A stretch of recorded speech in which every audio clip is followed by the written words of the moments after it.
Assalamualaikum warahmatullahi wabarakatuh.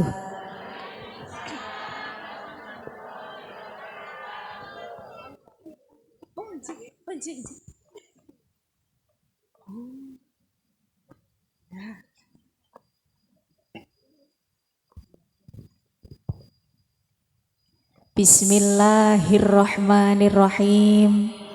Alhamdulillahi bi jami'il mahamidi ala jami'in ni'am. Wassalatu wassalamu ala khairi khalqihi Muhammadinil mab'uthi illa khairil umam wa ala alihi wa sahbihi mafatihil hikam wa masabihid dhulam amma ba'd. Sagunging para sesepuh dalah kasepuhan ingkang saestu tansah dahat kinabekten, ingkang tansah kawula ajeng-ajeng, kawula antu-antu barokah doa saha ilmu-ilmunipun. Sedaya para bapak kiai, para ibu nyai ingkang tansah kamulyaaken Allah Subhanahu wa taala, ingkang tansah kita sedaya dereki, kita sedaya mulyaaken beliau Al-Mukarram Bapak Haji Asnawi selaku Bapak Kepala Desa Banyuwangi dalah sedaya jajaran perangkat desa, sedaya pejabat pemerintah, tokoh masyarakat ingkang tansah kamulyaaken Allah Subhanahu wa taala. Ugi ingkang tansah kita sedaya mulyaaken, kita sedaya dereki Bapak Ketua Suriah Ranting Banyuwangi, beliau Al-Mukarram Bapak Kiai Haji Nur Ahsan ingkang tansah kita dereki, kita mulyaaken. Ugi menika dumateng Ketua Tanfidiyah Ranting Banyuwangi Al-Mukarram Bapak Supriyanto ingkang tansah kita dereki ugi dalah sedaya para bapak kiai suriatan wa tanfidiyatan ingkang tansah kamulyaaken Allah Subhanahu wa taala. Nun sewu saderengipun ugi ingkang tansah kita mulyaaken, kita sedaya dereki beliau Al-Mukarram Romo Kiai Haji Mudakir, Al-Mukarram Romo Kiai Haji Isa ingkang tansah kita sedaya mulyaaken, kita sedaya dereki dalah kagem sedaya para bapak kiai, bapak haji, ibu nyai, ibu hajah ingkang tansah kamulyaaken Allah Subhanahu wa taala. Terkhusus Al-Mukarramah beliau Ibu Nyai Hajah Faizah Aliul Munif ingkang tansah kita sedaya antu-antu barokah doa saha ilmu-ilmunipun. Ugi ingkang tansah kita dereki beliau Al-Mukarramah Ibu Nyai Anifah Muqaddas ingkang tansah kita dereki, kita sedaya antu-antu barokah doa saha ilmu-ilmunipun. Beliau selaku Ibu Pembina Fatayat PAC Bandungan. Ugi ingkang tansah kita sedaya mulyaaken, kita sedaya dereki beliau Al-Mukarramah Ibu Nyai Mudiyah Mudakir Muhtasor ingkang tansah kawula mulyaaken. Ugi beliau Al-Mukarramah Ibu Nyai Zuliyatin Nisfil Laili ingkang kita dereki ugi kita sedaya mulyaaken. Ingkang tansah kita sedaya dereki beliau Al-Mukarramah Ibu Nyai Durratul Lami selaku Ketua Fatayat PAC Bandungan ingkang tansah kamulyaaken Allah Subhanahu wa taala. Ugi senior kula menika Bulik Nyai Santi ingkang tansah kita sedaya mulyaaken ugi senior ingkang luar biasa beliau Al-Mukarramah ning Nyai Sofwil Widat ingkang tansah kawula mulyaaken, kawula dereki. Ugi kagem menika nggih matur sembah nuwun, masyaallah. Niki saking grogine kula di antara sedaya para ibu nyai ngantos dipun napa aturi niki mimik ngantos seleno niki nggih Mbah nggih. Masyaallah estu niki grogi sanget niki Mbah. Matur sembah nuwun Ibu. Saestu menika ingkang tansah kamulyaaken Allah beliau Al Mukarramah Ibu Latifah selaku Ketua Muslimat Ranting Banyuwangi, ugi kagem Ketua Ansor beliau Al Mukarram Bapak Abdul Malik, ugi kagem Ibu Ketua Fatayat Ranting Banyuwangi Al Mukarramah Ibu Eniatul Inayah, sedaya ingkang tansah kamulyaaken Allah Subhanahu wa taala, boten kasupen ugi dumateng sedaya jajaran kepengurusan Fatayat Muslimat PAC Bandungan ingkang nyuwun agunging pangapunten dereng waget kawula sebataken asma karim setunggal dalah setunggalipun sedaya ingkang tansah kamulyaaken Allah Subhanahu wa taala. Boten kasupen ugi dumateng sedaya ibu-ibu muslimat, ibu-ibu Fatayat PAC Bandungan ingkang rawuh wonten mriki, ugi mbok menawi ingkang sakmenika dereng rawuh ingkang saestu kawula mulyakaken kawula takzimi, ugi kagem sedaya ibu-ibu hadroh ingkang saking Banyuwangi mawon nggih, ingkang saking Banyuwangi ingkang sanget luar biasa, sanget istimewa nggih Mbah nggih. Istimewa napa istimewa niki Bu? Oh sampun istri sedaya. Oh dereng. Oh nggih tasih wonten ingkang tasih nganu nggih mangke single nggih somo kalih ingkang matur berartos. Nah, teng mriki ingkang istimewa dan istimewa saestu sedaya ingkang luar biasa, ugi mboten kasupen dumateng sedaya banom-banom NU, Bapak Banser, Ibu Garfa, sedaya ingkang kita mulyakaken. Mboten kasupen dumateng Bapak Sound System, matur suwun sampun membuat suwantening kula cetar membahana nggih Mbah nggih.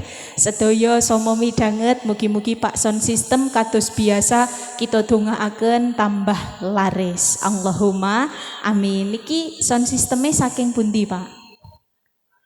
Oh saking Jogja mawon, jujuk saja. Walah nggih, alhamdulillah. Mboten kasupen ugi dumateng bapak-bapak sound system malih ya Allah. Kemutane kok sound system mawon. YouTuber nggih Pak nggih. Nuwun sewu bapak-bapak YouTuber ingkang tansah kita mulyakaken. Sedaya ingkang rawuh pemeriah adicara, Ibu Ambon Manise dan lain sebagainya ingkang saestu mugi-mugi ingkang nembe pados maisyah pinaringan rizki ingkang halal barokah, amin ya rabbal alamin. Para rawuh ingkang kawula mulyakaken, saderengipun monggo sareng-sareng kita ngunjukaken raos syukur wonten ngayunan dalem Allah Subhanahu wa taala ingkang pundi Gusti Allah sampun maringi kathah sanget kanikmatan karohmatan dumateng kita panjenengan sedaya sehingga wonten saah menika kiambek waget makempal manunggal kanthi boten manggihi alangan setunggal punapa. Pramila monggo raos kesyukuran sareng-sareng kita ikraraken kanthi waosan tahmid. Alhamdulillahirabbil alamin. Allahumma sholli ala sayyidina Muhammad. Shalawat ma'asalam mugi katur dumateng panutan kita sedaya, pemimpin umat, pemegang kunci syafaat tenggene dinten kiamat nggih menika Kanjeng Nabi Muhammad sallallahu alaihi wasallam. Ingkang kita sedaya antu-antu syafaatipun wiwit saking donya dumugi sak mangke wonten ing alam kelanggengan. Amin ya rabbal alamin. Para rawuh ingkang kawula mulyakaken, kalau kepengker kawula katimbalan kalian beliau Al Mukarramah Ibu Nyai Eni dalah sedaya sahabat-sahabat Fatayat, ibu-ibu muslimat saking Ranting Banyuwangi dipun dawuhi sowan wonten mriki nderekaken panjenengan sedaya mbok bilih saestu menika kula grogi sanget Mbah, keranten Bandungan niku gudangipun ngelmu nggih Mbah nggih. Sampun gudangipun ngelmu sedaya sama alim alamah sedaya sama teng mriki saestu piyantun-piyantun ingkang istimewa. Menika kula grogi ngantos sumuk kemeringet niki keringete sak jagung-jagung nggih Mbah nggih. Masyaallah nuwun sewu Bu Nyai. Nah menika saestu sak mangke mbok bilih anggen kawula matur kathah kekiranganipun saha kathah kalepatanipun saestu nyuwun agunging pangapunten. Ngaten nggih Mbah nggih. Niki tasih semangat napa mboten Mbah? tasih. Kula tes riyen kula napa ajak pantun riyen nggih Mbah nggih. Mangke bakdo pantun niki sanes selawat niki pantun bakdo pantun nembe selawat ngoten nggih Mbah nggih. Tapi kula napa tes riyen. Shallu ala Nabi Muhammad. Ubur-ubur ikan lele, ibu-ibu tos pundi kabare. Saeng kirang kompak nggih Bu nggih. Tasih wonten ingkang ngiling-ngilingi snack nggih. Nggih. Kula wangsuli nggih Bu. Ubur-ubur ikan lele, ibu-ibu tos pundi kabare. Alhamdulillah. Ubur-ubur ikan lele, ibu-ibu mugi lancar rezekine. Amine kompak nggih Mbah nggih. Masyaallah. Monggo sareng-sareng dipun sholawati riyen nggih Mbah. Maulaya sholli wa sallim daiman abada ala habibika khairil khalqi kullihim. Maulaya sholli wa sallim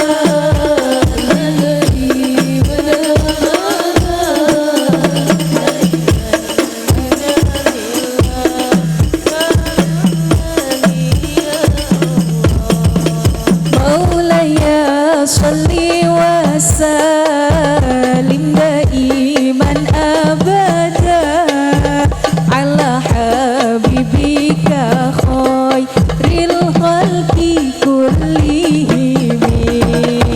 Maulaya salli wa sallim daiman abada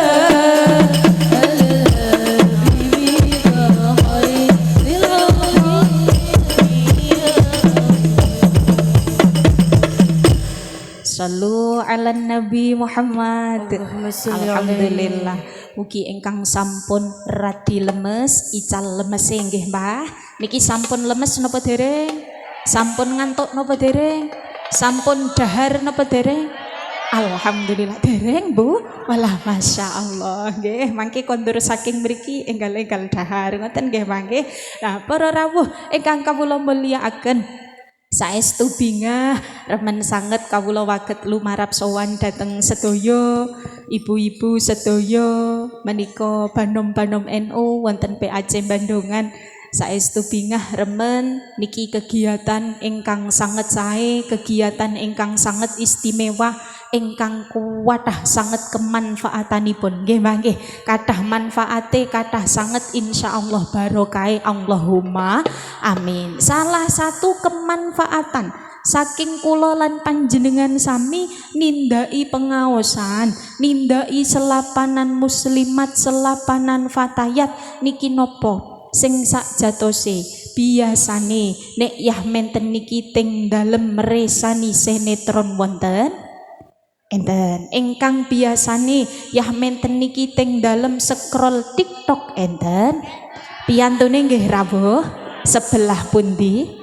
Oke, nah werni-werni nggih mangke. Nah, nuwun sewu ingkang biasanipun yah menten niki kula lan panjenengan sami tasih scroll-scroll, tasih mresani sinetron ingkang kadang antuke mresani tanpa ngemut-ngemut Gusti Allah dengan adanya kiambak tindak fatayatan, tindak muslimatan, tindak selapanan kita sedaya dados kersa dzikir dumateng Gusti Allah. Kersa ngemut-ngemut nikmate Gusti Allah. Kersa tindak pengaosan nambah ngelmu kula lan panjenengan sedaya insyaallah boten namung nambah ngelmu tapi ugi nambah amaliyah kita panjenengan sedaya amin ya robbal alamin. Kula kemutan Mbah dikir niki sangat penting nggih Mbah nggih.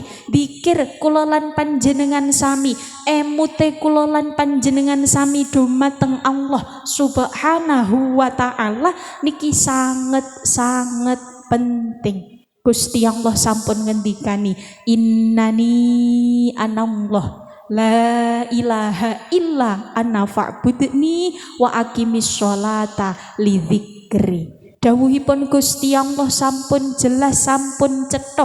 Gusti Allah sudah memperkenalkan zatnya kepada kula lan panjenengan sedaya. Kiyambek nggih ampun ngantos teng mrikipun diajak tepangan kalih Gusti Allah kok mboten kersa ngemut-ngemut Gusti Allah. Kemutan mbah setunggaling dawuhipun Kanjeng Nabi ngendikaaken afdhaluz zikri la ilaha illallah wa afdhalud du'a alhamdulillah. Teng mriki di selapanan ini kita panjenengan sedaya sampun sareng-sareng pikantuk paket combo, ngoten nggih Mbah nggih, paket komplit ngoten nggih Mbah, paket komplit. Kita sedaya dipun ajak zikir, nggih dipun ajak ndedonga dhumateng Gusti Allah. Kala wau sampun dipun tuntun sareng-sareng nggih Mbah nggih, werni-werni zikire. Nah niki salah satu dawuh afdhalul dzikri, api-apike dzikir nggih menika ketika kula lan panjenengan sedaya kersa ngucapaken la ilaha illallah. Ngaten nggih Mbah, sedinten niki antuke maos la ilaha illallah pun ping pinten? Ping kathah nggih Mbah. Alhamdulillah. Antuke syukur alhamdulillah, maos alhamdulillah sedinten pun ping pinten? Kathah nggih Mbah, pun boten itungan nggih Mbah. Allahumma amin. Nah niki pentingipun dzikir.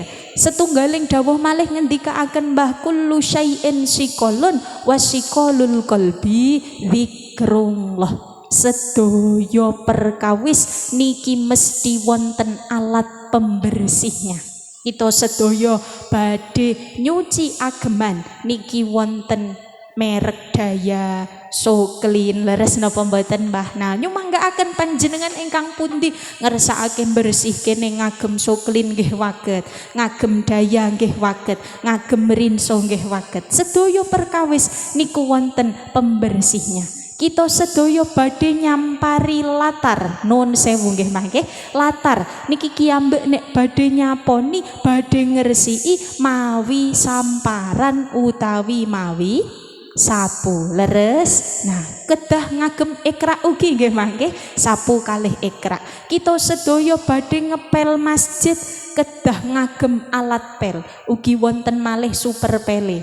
Niki termasuk sikolun pembersih. Lajeng napa? Wasikolul qalbi dzikrullah. Pembersihnya hati ingkang waget ngresiki manah kula lan panjenengan sami niki adalah zikir dhumateng Gusti Allah. Insyaallah Mbah, nek kita sedaya teng manahe dipun kebai Gusti Allah, dipun kebai ngemut-ngemut Gusti Allah, manahe dados bersih. Allahumma amin. Manah kotor, manah gerah niki sangat luar biasa nyumpegine. Leres napa leres Mbah? Leres. Ingkang ngayem-ngayem manah kita panjenengan sedaya, penggalih kita panjenengan sedaya niki mboten sanes kejawi ngemut-ngemut Gusti Allah. Nek kemutan utang raose susah nggih Mbah nggih. Kula asring matur niki ngemutaken nek kemutan utang raose susah. Babakan duniawi napa kemawon niki ndamel susahe manah kula lan panjenengan sedaya nek le menggalih kenemenen. Leres nggih Mbah, menggalih arta kenemenen nggih. Halo Mbah, bingah napa susah nek pas artone sekedhik. Nah, susah nggih Mbah. Nah niki perkawis donya niki ndamel manah kula lan panjenengan sedaya kirang sekeca, ndamel manah kula lan panjenengan sedaya dados menggalih ingkang werni-werni, ngraosaken kemrungsung. Tapi insyaallah menawi zikrullah, kersa zikir dhumateng Gusti Allah niki ndadosaken manah kita ayem, ndadosaken manah kula lan panjenengan sedaya bersih saking segala penyakit ati. Allahumma amin. Pun ngantuk napa dereng? Dereng. Nah niki kula maturi pindah nggih Mbah. Lajeng napa penyakit manah niku werni-werni. penyakit ati niku sangat kathah. Salah satunya adalah hasud utawi iri, dengki, meri, srei. Enten Mbah ingkang kadang kados mekaten? Enten piyantune nggih rawuh, jilbabe napa Mbah? Cemeng, Masya Allah. Mboten nggih Mbah nggih.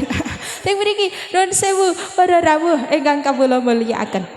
Kadang kita sedaya niki hasud dateng sedaya kenikmatane piyantun sanes. Wonten tiyang sanes nembe mawon teng mriki ngedakaken kulkas enggal ndelalah musim benter napa asrep Mbah? Nggih asrep-asrep benter nggih Mbah nggih. Nah niki kadang enten tanggine ngedakaken kulkas enggal kita sedaya ngraosaken iri, meri, dengki, srei. Naudzubillahi min dzalik. Kadang kita sedaya mresani wonten tanggine sampun mencapai cita-citanya kiyambek tasih dereng, tasih wonten ngandhap kita sedaya teras iri, kita sedaya teras meri. Niki adalah setunggaling penyakit manah. Padahal Mbah hasud niki waget ndadosaken kesaenan kula lan panjenengan sami gugur di hadapan Allah Subhanahu wa taala. Nauzubillahi min dzalik. Mugi-mugi kiyambak dikiyataken nggih Mbah nggih. Mugi-mugi mboten dados piyantun ingkang teng mriki remen mresani piyantun susah, susah mresani piyantun remen. Enten Mbah ingkang modele ngonten? Kadah, Masya Allah. Tapi Bandungan boten nggih Mbah nggih. Insyaallah teng bumine Gusti Allah ingkang sanes Bandungan. Nah niki kadang wonten golongan piyantun-piyantun sing remen sanget nek ningali tanggine susah, tapi susah sanget nek ningali tanggine remen. Insyaallah mugi-mugi kita sedaya dikiyataken dipun jagi kalian Gusti Allah sehingga dados piyantun ingkang waget nderek remen kalih sedaya kenikmatane tiyang sanes. Allahumma amin. Niki kula terasaken hasud niki waget memakan utawi membakar sedaya kesaenan kula lan panjenengan sami, melebur kesaenan kula lan panjenengan sami. Kama kados dipun ngendikaaken teng mriki kados nek kok api utawi geni niki mbakar setunggaling kajeng ingkang kering. Kajeng kering, kajeng garing niki nek dibakar ngagem api langsung kobong nggih Mbah nggih. Benten kalian kajeng ingkang tasih teles utawi basah. Semanten ugi kesaenan kula lan panjenengan sedaya nek kok teng mriki sampun ngibadah werni-werni, sampun kagungan ngamal werni-werni, delalah kok manai kagungan sifat hasud, maka kesaenane bakal dilebur kalih Gusti Allah. Mugi-mugi kiyambek dijogo. Ngaten nggih Mbah nggih, ingkang kagungan kala wingi radi enten hasud-hasute, radi enten iri-irine, radi enten meri-merine. Mugi-mugi dengan dzikir dumateng Gusti Allah, kemutan dateng Gusti Allah, dadosaken kita panjenengan sedaya dados bersih manae. Amin ya robbal alamin. Shallu ala Nabi Muhammad. Kekasih kita Nabi Muhammad. Sareng-sareng ngendika Nabi Muhammad. Ngeten nggih Bu nggih? Dereng antuk nggih Bu nggih? Alhamdulillah. Kekasih kita Nabi Muhammad, dambaan kita Nabi Muhammad, tauladan kita Nabi Muhammad, idola kita Nabi Muhammad. Ya Rasulullah salamun alaihi, ya Rafi'i asyani wa daraji, atfata yaji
Sallu ala Nabi Muhammad. Allahumma sholli alaihi. Alhamdulillah.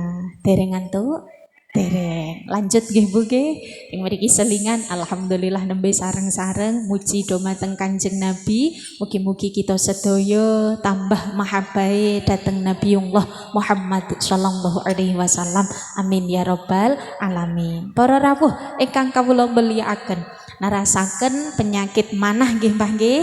Niki monggo sareng-sareng mugi-mugi kita sedaya dados sing kala wingi manahe radi grenjel-grenjel, manahe kadang sulit menerima nasihat wonten napa mboten Mbah. Kadang nek diparingi pangendikan niki mboten nampa tapi malah muring-muring. Enten piyantune nggih rawuh malih. Masyaallah komplit nggih Mbah.